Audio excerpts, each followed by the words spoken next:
There are many prophecies in the Old Testament about a man being sent by God who would suffer, but none of the Jewish religious scholars of the time had connected any of those prophecies to the Messiah.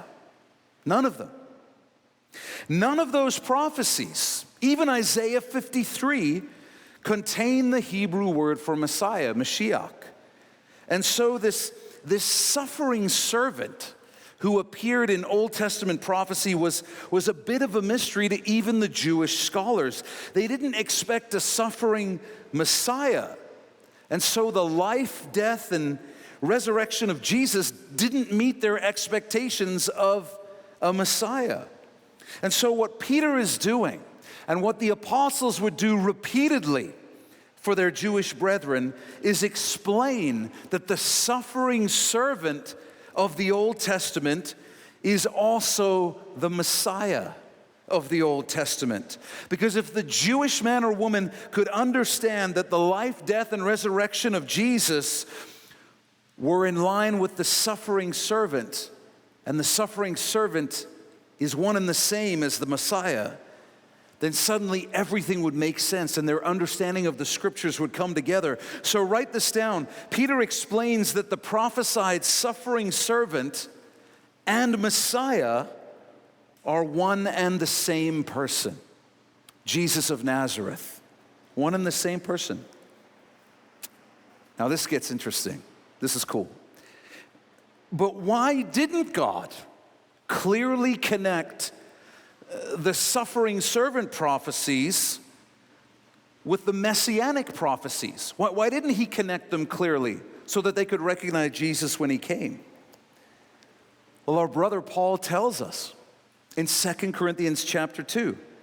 Paul is writing about how he and the apostles preached the gospel, a glorious mystery that was concealed before the death and resurrection of Jesus, but has now been revealed as the means of salvation for all men. And Paul writes in verses 7 and 8, it's on your outlines, we speak God's hidden wisdom in a mystery, a wisdom that God, now get this, predestined before the ages for our glory. None of the rulers of this age knew this wisdom, because if they had known it, they would not have crucified the Lord of glory. Here's what Paul is saying.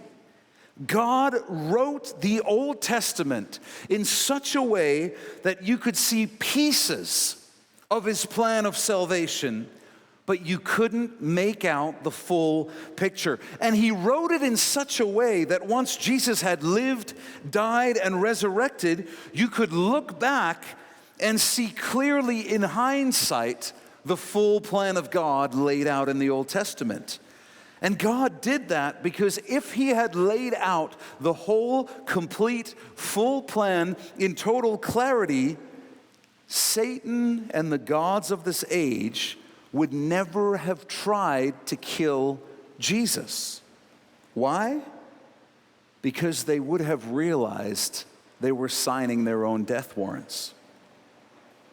That's what Paul is saying when he says none of the rulers of this age knew this wisdom. They couldn't perceive it. Because if they had known it, they would not have crucified the Lord of glory. So what did Satan and the gods of the nations think Jesus was doing on the earth? Well, most likely they thought he was there to reclaim the nations somehow, there and then, to establish his kingdom and try and rule and reign on the earth. They probably had the same expectations that the disciples and the Jewish people had of Jesus. They were all expecting a divine king to come in the lineage and vein of David, a military leader who would liberate Israel from Roman occupation, restore the kingdom to Israel, and usher in a golden age of Judaism in which Israel would rule the nations. And I'll go further. I suggest that Jesus even intentionally provoked the powers of darkness into killing him by saying things like, the kingdom of God is among you. Or how about the time he goes to Caesarea Philippi, a demonic pagan stronghold, and says of himself, "On this rock I will build my church, and the gates of Hades will not overcome it."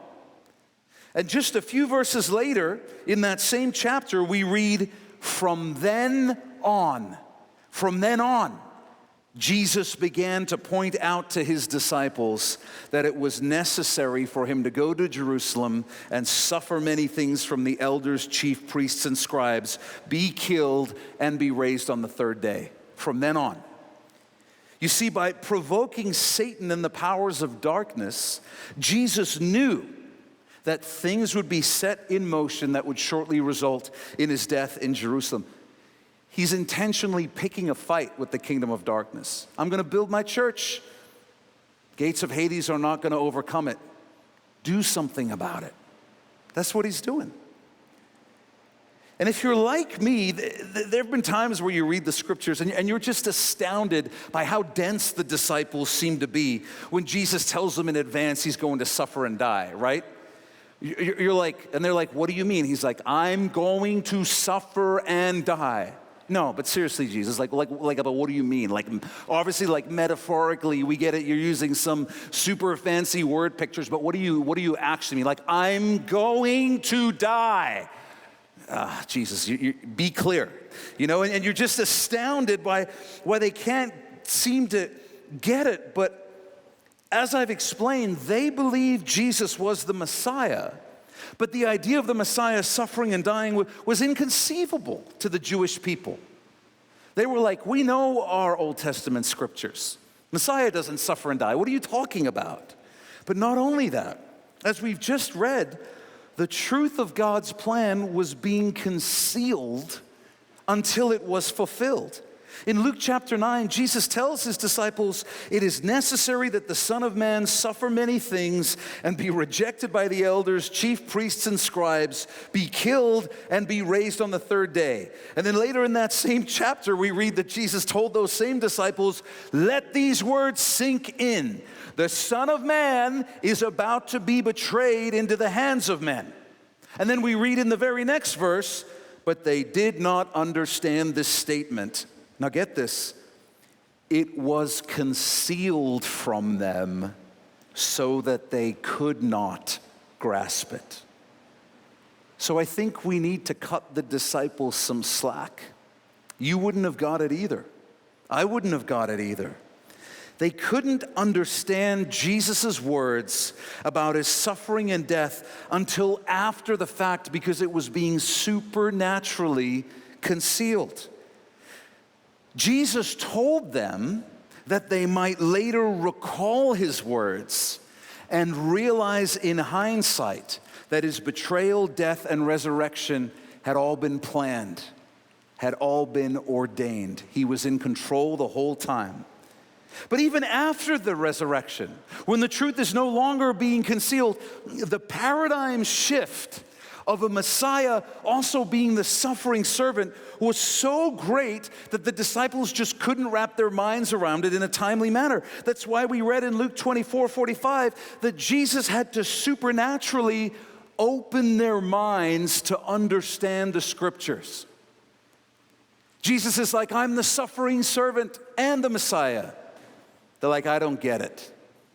And he's like, let me open your minds. And he does that supernaturally. That's the only way that they're able to get it.